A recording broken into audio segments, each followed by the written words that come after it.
Hello दोस्तों, नमस्कार। स्वागत है आपका एक बार फिर से बूस्टर डोज की इस क्लास में। क्योंकि बीएससी भागीरथी आपके उज्जवल भविष्य की कामना करता है और इसी उद्देश्य के साथ समीक्षा अधिकारी की प्रारंभिक परीक्षा में पूछे जाने वाले महत्वपूर्ण प्रश्नों की जो सूची है, जो महत्वपूर्ण तथ्य हैं, उनको इतिहास भूगोल जो भी है उन्हें आप तक पहुँचाने का प्रयास किया जा रहा है।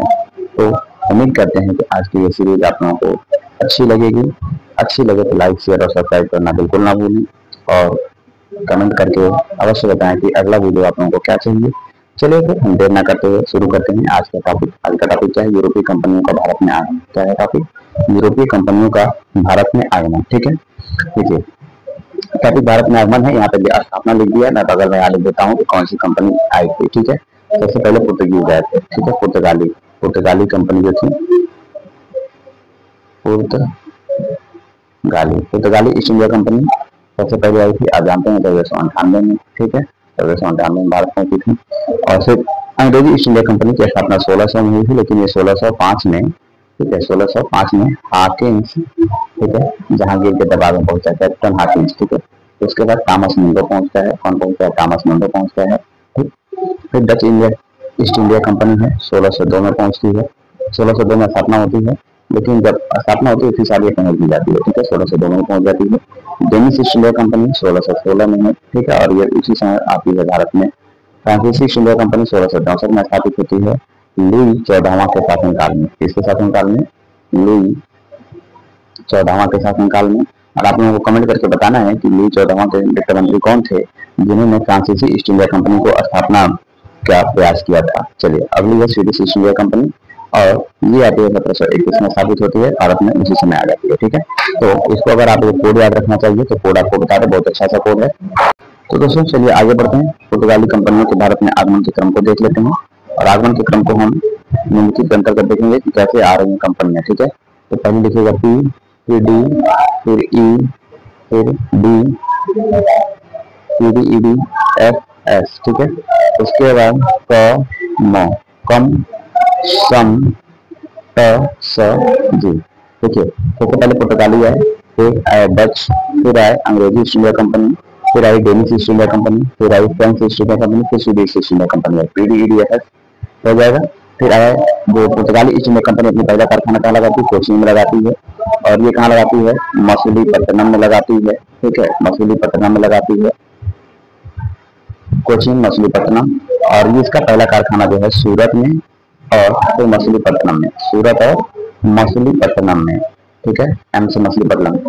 जो डेनिश ईस्ट इंडिया कंपनी है वो कहाँ लगाती है पहला कारखाना? त्रावणकोर में। कहाँ लगाती है? त्रावणकोर में। ठीक है, फ्रांसीसी ईस्ट इंडिया कंपनी अपना पहला कारखाना कहाँ लगाती है? सूरत में लगाती है। कहाँ लगाती है? सूरत में लगाती है।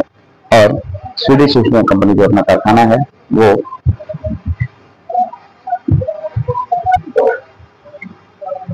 ठीक है, और जी से यहाँ पर हो जाएगा गोथेनबर्ग, गोथेनबर्ग।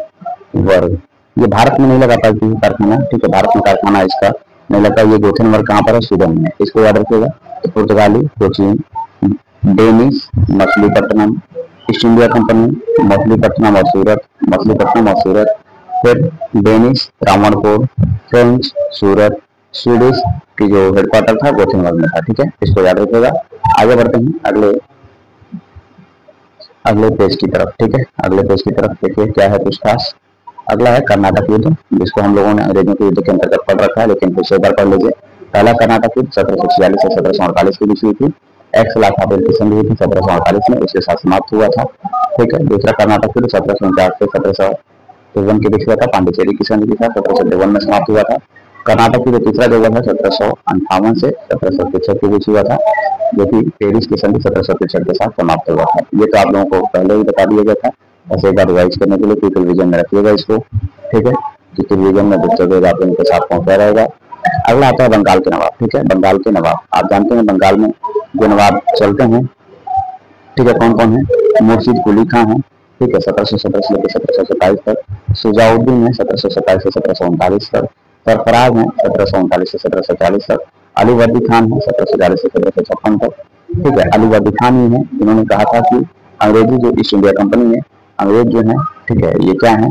मधुमक्खी की भांति है, अगर इन्हें छेड़ा नहीं जाएगा तो शहद देंगी, और छेड़ा जाएगा तो काट काट के क्या करेंगी? मार डालेंगे। ठीक है, तो अली वर्दी खान ने कहा था अंग्रेजों के बारे में।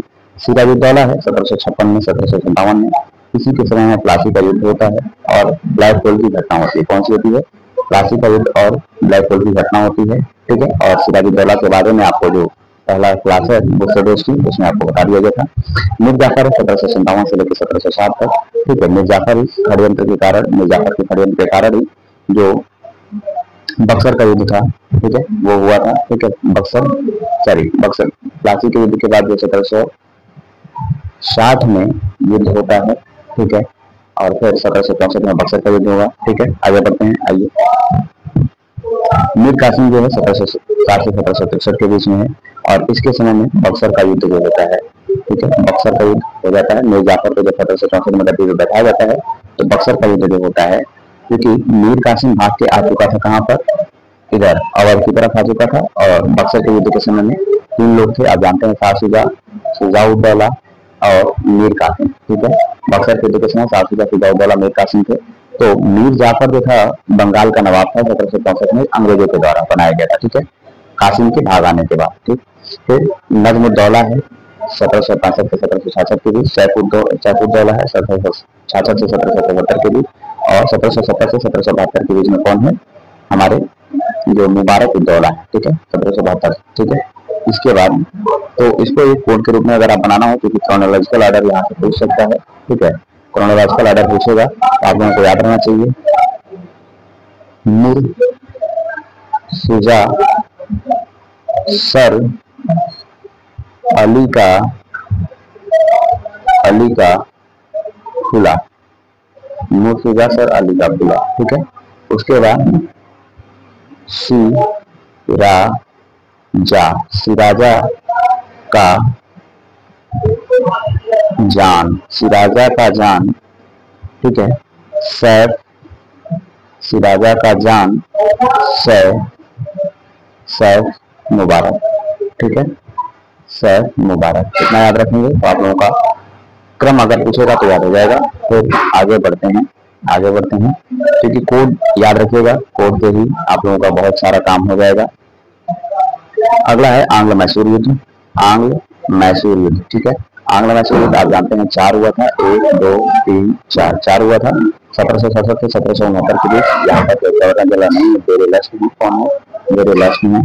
ठीक है, इसको हम वी से रिप्रेजेंट करेंगे, इनको एच से करेंगे, इनको करेंगे के से और इनको करेंगे वी से। ठीक है, 1767 से 1769 के बीच वेरी लास्ट के समय में हुआ था प्रथम आंग्ल मैसूर युद्ध और मद्रास की संधि के साथ समाप्त हुआ था 1769 में।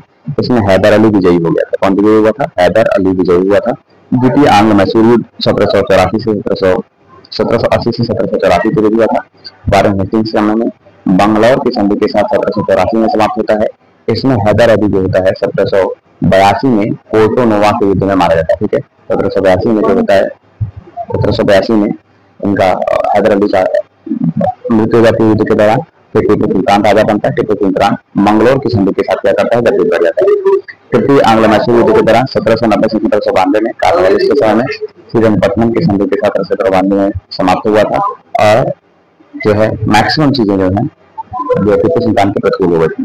चतुर्थ आंग्ल मैसूर युद्ध है 1799 से 1799 में हुआ था लार्ड वेलेस्ली के समय में। और इस दौरान जो होता है टीपू सुल्तान मारा जाता है और जो मैसूर है, मैसूर आकर वोडियार वंश के राजा को गद्दी पर बैठाया जाता है। ठीक है, वोडियार वंश के राजा को गद्दी पर बैठा दिया जाता है। ठीक, चलिए देखते हैं आंग्ल मराठा युद्ध क्या है। आंग्ल मराठा युद्ध में 1775 से 1782 में वारेन हेस्टिंग के समय में हुआ। द्वितीय आंग्ल मराठा युद्ध है 1803 से 1805 में वेलेस्ली में। ठीक है, द्वितीय आंग्ल मराठा युद्ध 1818 में लॉर्ड हेस्टिंग्स के समय में। और इसी समय सतारा का उदय होता है। किसका होता है? सतारा का। ठीक है, सतारा का उदय।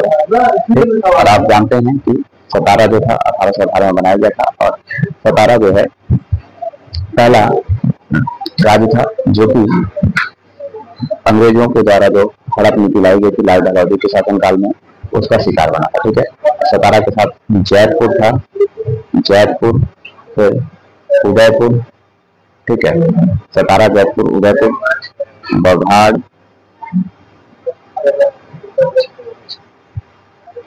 संभल भी है, ठीक है, संभल है, संभल है, और फिर बघाट है, बघाट, फिर उदयपुर है, उदयपुर, और फिर झांसी है और नागपुर है। इसको याद रखेंगे, सतारा, जयपुर, संभल, बघाट, उदयपुर,